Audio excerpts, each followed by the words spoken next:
میں اپنی بیوی آسیہ کو دیکھ کر ششدر رہ گیا۔ میں اور میری بیوی آسیہ گاؤں میں ایک بہت غربت کی زندگی گزار رہے تھے۔ میں سارا دن زمینوں پر کام کرتا اور روکھی سوکھی جو بھی حاصل ہوتی اس پر مشکل سے ہمارا گزارا ہوتا۔ ہم پہلے بھی اسی زمین پر کام کر کے اپنا گھر چلا رہے تھے، لیکن پہلے کبھی بھی تنگی کا واویلا نہیں کرتی تھی۔ کچھ عرصہ پہلے ہمارے گاؤں میں کچھ دن کے لیے شہر سے مہمان آئے ہوئے تھے۔ وہ ہمارے وڈیرے صاحب کے مہمان تھے۔ وڈیرے صاحب نے آسیہ کے ذمہ لگایا تھا کہ جب تک وہ مہمان یہاں ہیں ان کی عورتوں کو گاؤں دکھانا اور گھمانا پھرانا آسیہ کی ذمہ داری، کیونکہ آسیہ کا شمار گاؤں کی پڑھی لکھی عورتوں میں ہوتا تھا۔ ان شہر کی عورتوں کے ساتھ کچھ دن گزارنے کے بعد اس کے دماغ میں یہ بات بس گئی کہ گاؤں کی زندگی میں کچھ نہیں رکھا ہے اور ہمیں شہر جانا چاہیے۔ ہم شہر جا کر اپنی زندگی کو بہتر بنا سکتے ہیں۔ میں نے آسیہ کو بہت سمجھایا کہ ہم گاؤں میں پیدا ہوئے ہیں اور یہاں ہی پلے بڑھے ہیں، ہمارے لیے شہری زندگی اتنی آسان نہیں ہوگی۔ آسیہ کے دماغ میں تو لیکن جیسے یہ بات بیٹھ ہی گئی تھی۔ اب وہ ہر وقت گاؤں کی زندگی کی مشکلات کو گنتی رہتی اور میرے سامنے ہر طرح سے گاؤں کی زندگی کو برا کہتی۔ ہمارا گھر بہت عرصے سے ایک ہی جیسے حالات کا شکار تھا، لیکن اب اسے ہمارے حالات سب سے زیادہ بدتر نظر آنے لگے تھے۔ وہ ہر وقت صرف ایک ہی بات کہتی رہتی کہ گاؤں میں سوائے غربت کے اور رکھا ہی کیا ہے۔ اسے گاؤں کے رسم و رواج سے بے حد چڑ ہو گئی تھی۔ کچھ دن شہر کی امیر عورتوں کے ساتھ رنگ ڈھنگ ہی بدل گئے تھے۔ اب وہ گھر میں اکثر ہی سر پر دوپٹہ نہ لیتی، جبکہ گاؤں میں رواج تھا کہ بچیاں شروع سے ہی گھر میں بھی سر ڈھانک کر رکھتی تھی۔ ہر وقت بالوں کو سنوارتی رہتی اور گنگناتی رہتی، اکثر ہونٹوں کو بھی رنگ لیا کرتی تھی۔ پہلے اس کے پاس یہ رنگ موجود نہیں تھے، لیکن ان شہری عورتوں نے جانے سے پہلے آسیہ کو بہت سے رنگ تحفے میں دے دیے تھے۔ مجھے آسیہ کا بدلاؤ بالکل پسند نہیں آیا تھا، کیونکہ یہ ہماری روایات اور رواجوں کے خلاف تھا۔ ایک دن آسیہ نے تنگ پاجامہ اور اس پر ایک چھوٹی سی شرٹ پہن کر مجھے دکھائی تو میں نے سیدھے اس کے منہ پر ایک ہاتھ رسید کر دیا۔ وہ رونے لگی تھی، لیکن میں بے حد غصے میں تھا۔ ہم عزتوں کی خاطر جان دینے والے لوگ تھے اور آسیہ ایسے واہیات کپڑوں میں میری عزت کو ملیا میٹ کرنے پر تلی تھی۔ وہ روتے ہوئے کہہ رہی تھی کہ وہ کون سا کسی اور کو دکھائے گی، لیکن مجھے ڈر تھا کہ جتنی تیزی سے اس میں بدلاؤ آ رہا تھا، بس کچھ ہی دن میں وہ بہت آگے نکل سکتی تھی۔ اس دن کے بعد سے آسیہ نے کبھی کوئی شہری طریقہ اختیار نہ کیا اور مجھے سکون مل گیا۔ لیکن وہ ہر بات پر یہی کہتی کہ شہر کی زندگی گاؤں کی زندگی کے مقابلے میں بہت آسان ہوتی ہے اور انسان تھوڑا کام کر کے بھی زیادہ پیسے کما سکتا ہے، جبکہ یہاں پورا دن دھوپ میں زمین پر جھلستے رہتے ہو اور کبھی فصل خراب ہو جاتی ہے تو کبھی بارش زیادہ ہو جاتی ہے اور کوئی فائدہ حاصل نہیں ہوتا۔ اس بیکار کی زمین کے پیچھے محنت کرنے سے اچھا نہیں کہ کیا تم اسے بیچ کر شہر چلو اور وہاں جا کر کوئی کام شروع کرو۔ پہلے کچھ دن تو میں اس کی باتیں سن کر انسنی کرتا رہا، لیکن پھر آہستہ آہستہ اس نے یہ بات میرے ذہن میں ڈال دی کہ میں کتنی بھی محنت کر لوں، مجھے میری محنت کا صلہ نہیں ملے گا جو شہر میں مل سکتا ہے۔ گاؤں میں کوئی ایسی اچھی سہولیات ہے کہ ہم اپنے آنے والے بچوں کو اچھی زندگی اور اچھی تعلیم دے سکیں۔ اس کی یہ بات سن کر مجھے بھی یہ لگنے لگا کہ وہ ٹھیک ہی کہتی ہے۔ میں سارا سال مسلسل زمین کے پیچھے محنت کرتا اور ایک بارش میری پوری محنت کو برباد کر دیتی۔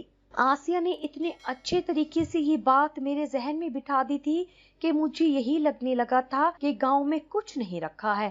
اگر مجھے آگے بڑھنا ہے تو میرا شہر جانا ضروری ہے، اور میں نے اپنی چھوٹی سی زمین کا ٹکڑا وڈیرے صاحب کو بیچ دیا اور خود آسیہ کا ہاتھ پکڑ کر روشنیوں کے شہر میں چلا آیا۔ اور آج مجھے پتا چلا تھا کہ آسیہ مجھے یہاں کیوں لائی تھی۔ اسے اچانک سے گاؤں میں اتنی غریبی کیوں دکھائی دینے لگی تھی۔ اس نے غریبی کی وہ پٹی میری آنکھوں پر بھی باندھ دی تھی۔ کاش کہ میں کھلی آنکھوں سے حقیقت دیکھ پاتا تو میں اسی وقت جان لیتا کہ گاؤں یا گاؤں کی زندگی نہیں بدلی بلکہ دیکھنے والے کی نظر بدل گئی ہے۔